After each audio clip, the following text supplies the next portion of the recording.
10th ये आपके लिए 7th क्वेश्चन आपका हो चुका था। अब आपके जो पास अगला नेक्स्ट क्वेश्चन है वो भी इम्पोर्टेंट है, वो है 8 क्वेश्चन।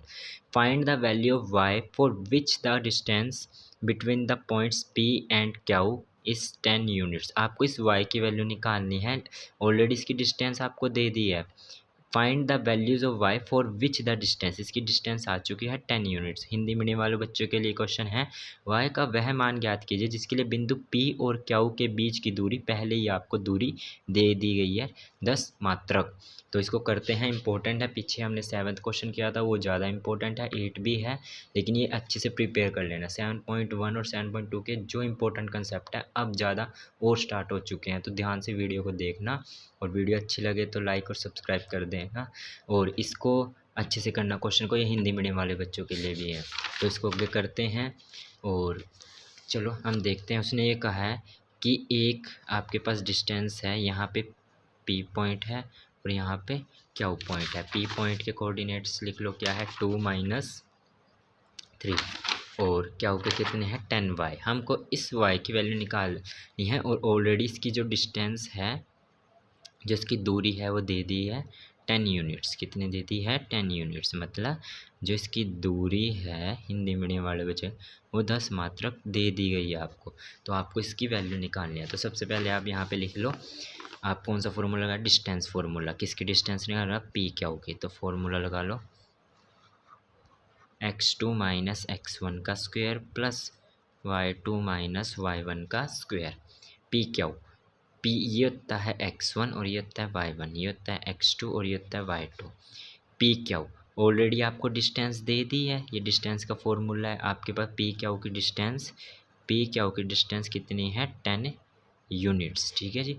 तो आप P क्या हो की जगह क्या रखोगे 10। इसमें एक ही स्टेप है, इसको दिमाग में रखना अच्छी तरह।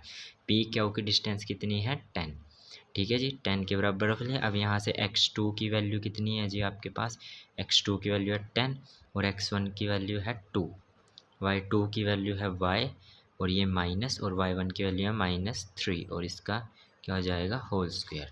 दो माइनस हैं तो इसको ब्रैकेट में ले लिया मैंने।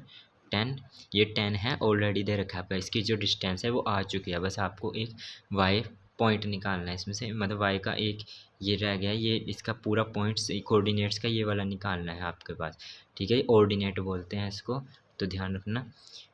यहाँ पे है 10 में से 2 चला गया, 8 का स्क्वायर y, और यहाँ पे माइनस माइनस प्लस हो जाएगा, माइनस माइनस प्लस 10। 8 का स्क्वायर कितना होता है 64, और यहाँ पे फिर मैं फिर से बता देता हूँ, आइडेंटिटी लगेगी a + b का होल स्क्वायर, a + b का होल स्क्वायर, ये रही आपकी आइडेंटिटी। जब आपके पास यहाँ पे वेरिएबल्स आ जाए जो भी है, तो उसको बड़े ध्यान से करना है। ये a है और ये b है, तो मतलब a का स्क्वायर y स्क्वायर, b का स्क्वायर 9, 2ab 2y और 3, 2y को 3 से करेंगे तो कितना हो जाएगा 6y। फिर से बता रहा हूँ, a स्क्वायर ये रहा, b स्क्वायर ये रहा, 2ab 2y और 3 को 6y, ठीक है जी। अब 10 64 और 9 को ऐड कर लिया तो कितना हो गया 73 y स्क्वायर प्लस 6y। पिछले क्वेश्चन में हमारे पास यहाँ पे दोनों में अंडर रूट था तो ये कट जाता, लेकिन यहाँ पे कोई अंडर रूट नहीं है, मुझे इस अंडर रूट को ख़त्म करना है। तो मैं क्या करूँगा, यहाँ पे स्क्वायर बोथ साइड्स, दोनों तरफ स्क्वायर कर दूँगा अंडर रूट को काटने के लिए, मतलब वर्ग दोनों तरफ हमको क्या करना है, इसका वर्ग करना है। चलो वर्ग करते हैं इसका हम, तो दोनों तरफ हम स्क्वायर ले लेते हैं, स्क्वायर से अंडर रूट कट जाएगा। तो इधर कितना हो गया जी आपके पास 10 का स्क्वायर, और यहाँ पे है आपके पास 73 plus y square plus 6y, y square plus 6y। तो इसका भी क्या लेना पड़ेगा होल स्क्वायर, ठीक है जी। अब स्क्वायर से अंडर रूट कट जाता है, स्क्वायर से अंडर रूट। 10 का स्क्वायर कितना होता है 100, कई बच्चे 20 लिख देते हैं, तो जल्दबाजी नहीं करनी है। 10 का स्क्वायर, 10 को 10 से मल्टीप्लाई करना है 100। कई बच्चे 10 को 10 दूनी 20 लिख देते हैं, जल्दबाजी नहीं होती मैथ में कभी भी। तो यहाँ पे है 73 plus y square plus 6y। अब आपके पास 100 यहीं पे, ये प्लस का है, ये जो खाली आपके पास ये हैं आपके पास कांस्टेंट, इनको इधर लेके चले जाओ और यहाँ पे यही रखो आप। यहाँ पे हो जाएगा 27 वाई स्क्वेयर प्लस 6y। अब आप इसको 27 को इधर लेके आ जाओ, ये प्लस का इधर जाए कैसा हो चुका है माइनस का, और इधर क्या बचा है सिर्फ 0। इसको उठा के इधर लेके आ गए। अब इक्वेशन को सीधा करके लिख लो, 0 आप कहीं भी लो, इधर लो या इधर लो, एक ही बात है।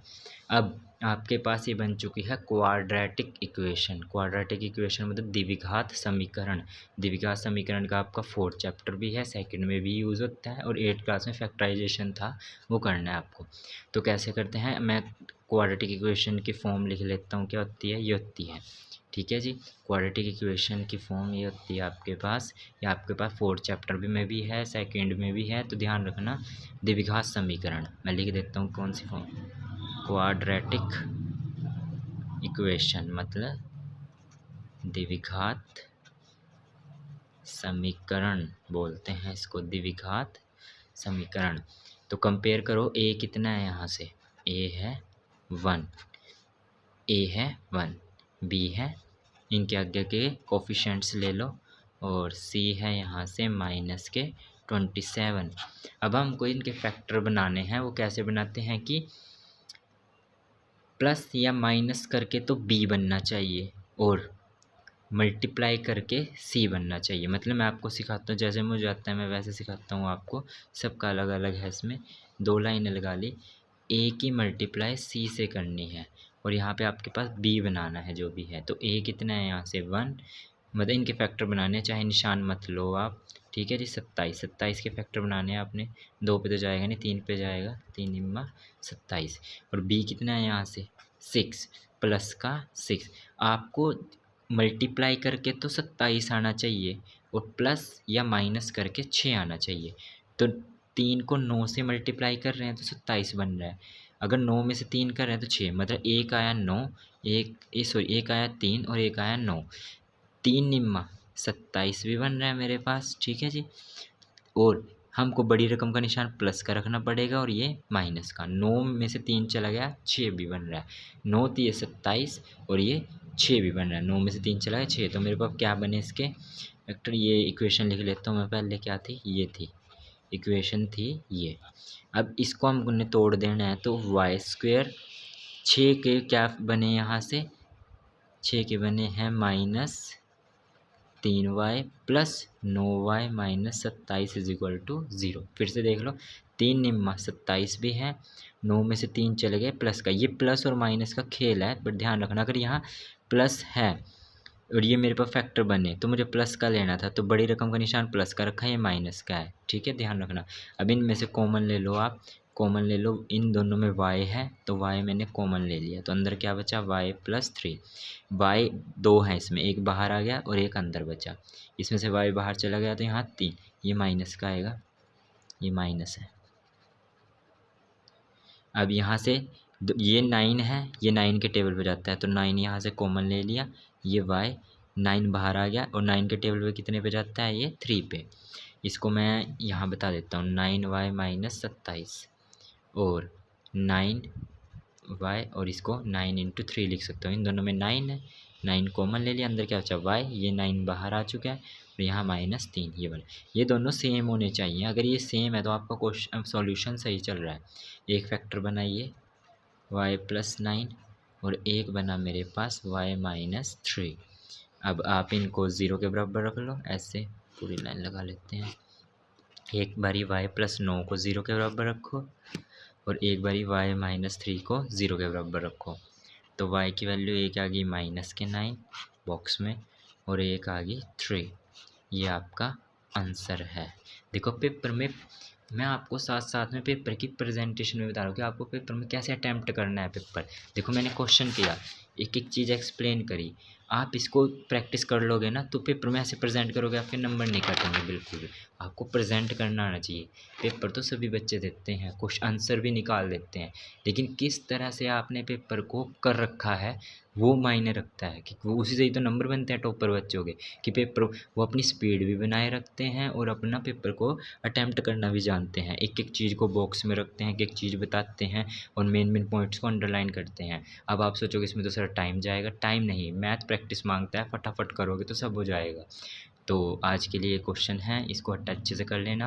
9th और 10th क्वेश्चन हम अगली वीडियो में करेंगे।